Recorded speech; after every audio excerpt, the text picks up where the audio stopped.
Make sure he didn't put anything in there. Food. So what are your thoughts about this experiment? It's really embarrassing. It's really hard to do too. Yeah. Which is weird because pretty embarrassing. we're just asking like normal everyday questions like, excuse me, we're lost. How do we get to this place?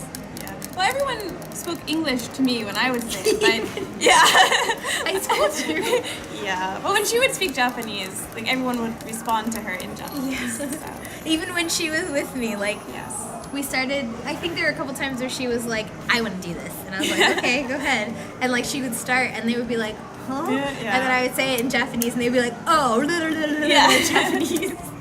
Yeah. Except for like a couple times, like they would have the small phrases, like the group of three guys who like touched the one who touched her hair. Yeah. One of them was like, "It's very far." Yeah, very far. So I tried Or 1 to act minute, remember? Yeah. Because I tried to act really dumb and be like, "What's sanjupun?" or like, "What's this?" And then he was just like, "Oh, it's very far." Or like very like one guy was like 1 minute. 1 minute, and then like on his phone.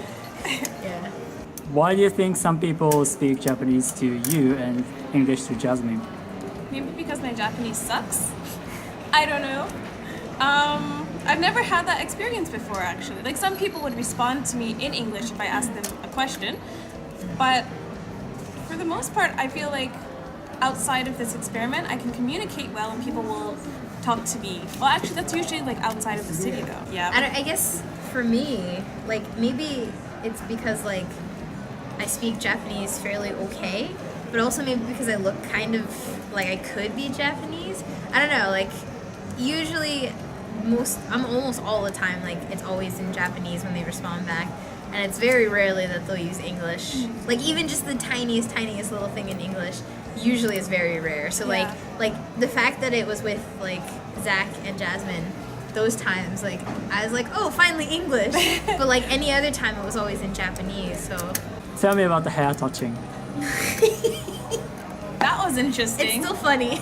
That was interesting. Still funny.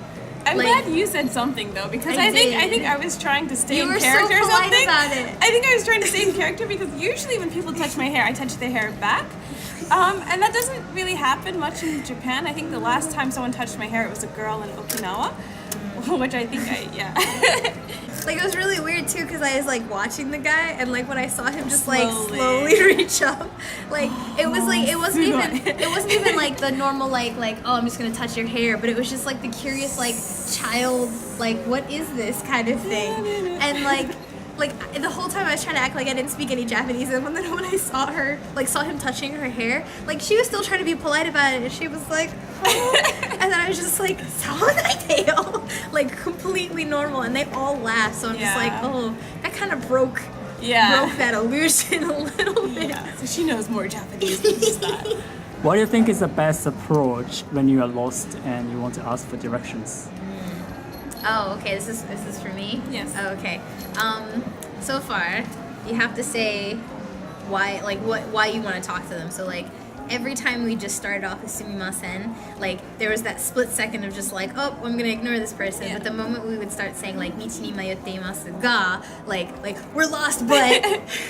Like that usually, if we said it fast enough, that usually got people. Because there were a couple times where, like, we did the experiment before, and like I would start off with sumimasen, and they would start ignoring me, and I would just be like sumimi, like I would try and get it out, and then they would stop, and then be like, oh, okay, they're not offering me something. So like, if you say, you know, I'm lost, or like my Wi-Fi isn't working, my phone is dead, Yeah. like that. As long as you're like, I need help in some way, shape, or form, like they'll help you. Yeah, just sumimasen does not cut Yeah. it. If you're just like sumimasen, like they'll just ignore you and walk away. But if you like state your reason, then definitely like Yeah. 9 times out of 10, like they'll stop and help you. Any other thoughts?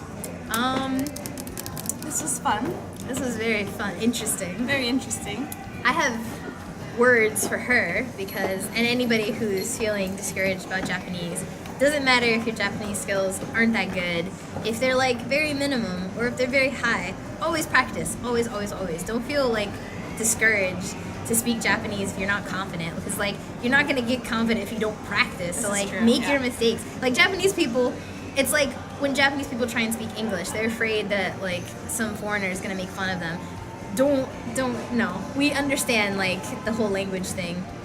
Japanese people also understand the language thing. So like if you're trying, you're putting an effort, and it's just like, okay, they understand that you're trying to communicate even if it's not perfect. So always try, whether you feel nervous about speaking or not. That's Good my final advice. thought. Good advice. Yeah, miss.